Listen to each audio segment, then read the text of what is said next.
They are fire all day. She burn down this spot when she come my way. Oh, na mana gwemba gamba. Muli wasu ba muli dogo kagona ba. Lighter, lighter, lighter, lighter. Lighter, lighter, lighter, lighter. Lighter, lighter, lighter, lighter. Lighter, lighter, lighter. Right, a motorsport myth tonight on Beyond the Game. Welcome, my name is Navio. You are joining us this evening, and it's a story, as always, sports and entertainment. But we're going a different journey around. One of these gentlemen is a guy who's been all over your TVs for years. You all know him as the Myth. Tonight, for those who didn't know, his real name, Tom Mayanja, joins me on Beyond the Game, and a rising star for so many of you. He's been driving for a while, but he made his breakthrough this year, crowned African Rally Champion in Category 2. Mike Mukula, I might have to add, Junior, joins me tonight on Beyond the Game. Gentlemen, it's such, I don't know how to start this because I sort of know both of you in a different way. But I reached out to each one of you, I think about 2 weeks back, and you're kind of busy, but you've accepted to make the time to join us tonight. So first of all, thank you for making the time. I'll start with you, Mike. Your first time on NBA Sport, is it? No, I've actually been on NBA Sport a couple of times. Interviews. I remember the first one on NBA Sport was actually when the channel just came aboard, and they came as far as I think it was Navio to do the interview, and that was Saka. So I did an interview with Mr. Saka. Yeah, Saka is watching tonight. I'm sure he appreciates the shout out. Yeah. So welcome to Beyond the Game. We'll get back to your story in a bit. The Myth, Yes, my sir. man. Yes, sir. I don't even know you are a TV host yourself. I remember Retired. you're still in the game. General. 6 or 7 years ago, we were at Urban TV. Yes. Back then. You're doing a different show to do with entertainment. I was doing a different show to do with sports. Still in TV now? No. So what I did was what I wanted to do at that TV station. I then took it and put it on my YouTube channel, which was interviewing and profiling Ugandan hip hop acts and people who have contributed to the journey of Ugandan hip hop. And it's a podcast, the Soyuji podcast. Season Soyuji. 2, the Soyuji podcast. Okay. Yeah. So season 2 has just ended. Or it ended earlier this year, but now we're just getting ready for season 3, new partners, new location and everything. So yeah. Do you get money out of that? Out of That podcast, the way you're running it now, compared to when you're doing it on TV, do you make TV, more money now? TV, I was getting a salary. A salary. This is I think it's a new space, trying to navigate the new area. Also, people learning about it to get the views up and all that. You know, it's an interesting space. It was something I started in lockdown. Funny thing, because I just had to get out of my head in lockdown. We started it in lockdown. We had a phenomenal season 1, great season 2. And yeah, now hopefully season 3 comes on with more partners and more. Indeed. Yeah. Well, look, I'll watch out for that. So UG, that's a podcast. Yeah. You know Mike. I know Mike. How do you guys know each other? From the beginning of Way KlearKut. From the beginning of Clearly. KlearKut? Yes. Was he your first manager? No, but wait, like I think so. Here's the thing: when we were starting, because all of us were just having headless fun. chickens. Yeah, we were having Just fun. having fun. Yeah. Everyone was not a manager, but had an input in what was supposed to happen. Okay. So even I believe the success of the group was. I know Mike can say yes, he was part of that success. He can claim it because we had I don't know how many meetings at your family so house. so many at the house. Trying to understand how we're supposed to move forward, the different partners that you guys would have at the house. Who's going to join the group? So it was so many things that we would have. So yeah, not manager, but definitely influential, a part of it.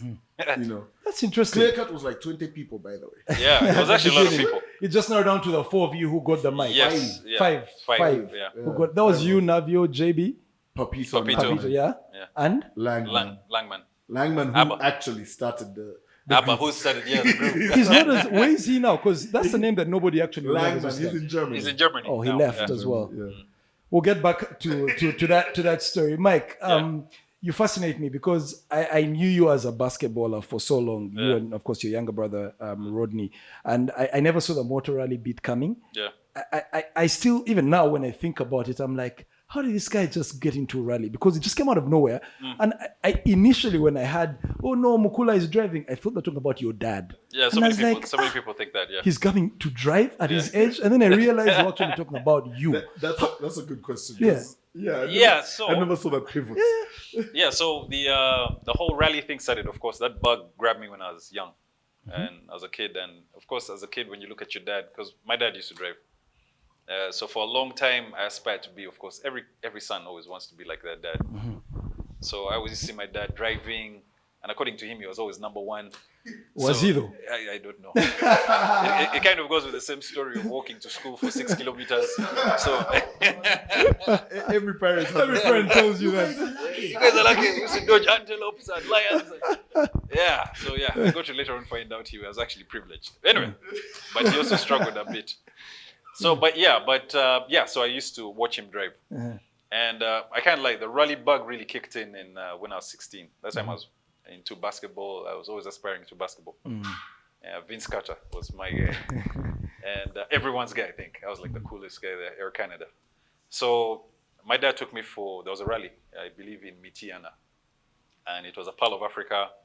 Emma Kato was there, Chipper Adams, Charlie Vega, Charles Mohanji. I mean, these are legends, as I mentioned them. So we went there. I never used to really see much into the sport. It was always there with me, but not like where it is now. And then I saw them drive. I saw the competition. I saw the races. There were questions that were asked to me that still resonate with me today. So someone told me, like, visualize the road and in your mind, think how fast someone can go here. And then wait for the cars to come. So in my mind, I would have a speed. And when these guys would come, they would supersede my expectations. So that just blew me away. Like how they control the car, the strength of the cars, everything about the sport I fell in love then. Yeah, so that's how the bug grabbed me. So then how did you make the jump now to actually getting behind the driver's seat? So how I made the jump, that's actually a very interesting story. I'd actually given up on the dream. I'd actually pulled it off, and I actually told God that, God, if you don't want me to do this, then it's fine. I'm okay with it now. I'm at peace. So I think God just made a speed dial and said, Captain, I think we have a problem, you know? So he got in touch with, Captain got in touch with me, and said, Mike, I've heard you're doing well in business now.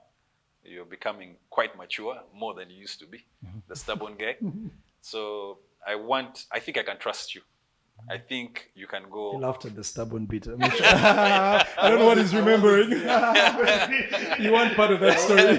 He used to be. So yeah, so he pushed me. He told me, Mike, you know what? Let's go to Kenya and let's look for cars. And let's look for cars and let's see how far this thing can go. Somebody thought he was honestly joking. May thought, this guy is probably just saying something political. He's probably trying to manage me, and along the way, he'll probably tell me the truth. So we went to Kenya, and he got on me. He was on me. He was like, go look for the car. We got here. Be serious. You said you wanted this dream, so be serious about it. So he kept pushing me, and I kept going, and that's when I went to, that time there was a car, the famous N12 that everyone loves. So that's when I went to, there's a gentleman called Eric Bengi. So I called him up, and I told him I'm coming to look at the car, because the N12 that time was my dream car. And I These came. are used already, yeah? This one, yeah. But it was looking bad. Like, I came to it, I looked at it, it looked bad. Who had driven it before? Eric Bengi. It was his car. He was selling off his car. So the looks are not everything about a rally car. It's about the content of the car. And that's what he taught me that time. He said, no, the car might look a certain way, but it's about what the car can do. So he said the car is a good car, it's a winning car, and I'm sure it will do a lot for you. And it did. So we got that car. Captain came and eventually got a car from Kuku, Ranjit. The car that used to formerly be Quinton Mitchell's, the N14, which is what I drive now. And we brought the car, and everyone who was on the stages can attest to what that car was doing. Wait, I just want to get it right. So you got the N12. Yeah, N12, yes. Brought it. That was the first car you drove. That was the first car. Then eventually N12B. got Kuku Ranjit's N14. Yeah, so the 14. So Captain, I think along telling me, I think he saw the passion. So he said, man, I need to get some of this. So he also got himself the 14. so it was going to be a 1-2, you know, Mike 1 and Mike 2, you know, on the stages. Yeah. So why didn't he drive? Why didn't he come back as well? No, he drove. He LeBron drove. and They'd be like LeBron Yeah, and Bronny, LeBron you know what I mean? Yeah. Yeah, LeBron and Brony. Yeah, yeah. That would have been nice. Yeah? It would be nice. He let go, but anyway, I think he felt it was more for me, and it's a young man's sport, really, to be honest. Let me ask about the money. How expensive is that sport? Because I'm a sports person. Interestingly, I'm a footballer, but rally was my second favorite sport growing up. You could ask me, my favorite driver back in the day was Gerard Chidu, and when sadly he passed away. I then loved the corner specialist, Chipper Adams. Yes. But I like Chipper Adams because I went to his ice cream place. Chipper ice creams. Yeah, Chipper's ice cream. And then I said liking the guy, and then he became my favorite driver. Strange when I tell people that, they're like, what? You didn't like Charlie or Emma Kato or Karim? But for me, it was Chipper Adams after Gerard Chidu. But how expensive is the sport? Because we talk about sports and investment, and people look at golf and they say it's a very expensive sport. But then you look at motor rally. How expensive is it a sport? Can you drive without a sponsor, for example? You can't drive without a sponsor, but my goodness, must have a deep pocket. The sport is expensive. One of the deals I had to cut with Captain is that I will get you the car. He told me, quote unquote, I'll get you the car, but you have to maintain it. But he warned me. He told me that it's going to actually test you. And if you manage to outwit that test, you will become a successful businessman. So he poured the car into me. I was happy. You know, I was excited. I have a loud car. It's fast. You thought all you need to do was service and change tires. Yeah, you thought, man, you just change a couple parts here and you go. Man, but as I slowly get into it, it builds you. It changes your character. It teaches you persistence, perseverance, how to work with people, hard work, consistency, attention to detail. It touches on so many aspects. So it like he said, I would actually almost, in the beginning, I was like, man, this thing in the beginning was a dream, but now what Captain gave me seems like a curse. Then later on, you start to see the logic. What they have actually given you. Yeah, so I had that whole Mr. Miyagi situation of, sensei, you know. Yeah. You know, when you talk about money, quickly, let me... What do you mean? No, what about money? Because you were having a conversation earlier on and you were telling me about the amount of money you spent in shooting videos when you were starting. You talk about AUG, to be precise. How expensive is that for you? And do you have to dig into your own pockets as well, or do you have outside funders? So now, I can't say the name of the AUG situation, but then with music videos, they cost. Yeah. The equipment, you guys know, we have the cameras here. The equipment is getting even better, even smaller, even more complicated. The editing is getting even crazier. So it costs. So you have to make sure, first of all, that the product that you're putting out deserves a visual and deserves that visual, right? There's some people who are fortunate enough to have labels and support financiers behind them who put money in them. But for the most part, we've been doing this out of pocket. So when you see us performing, I mean, I had a show here 2 weeks ago. When you called me, I had a show here that Thursday. When you see us doing that, and then the next day I'm at another show, and then the next day you see it, and it's like 5 shows on a Saturday.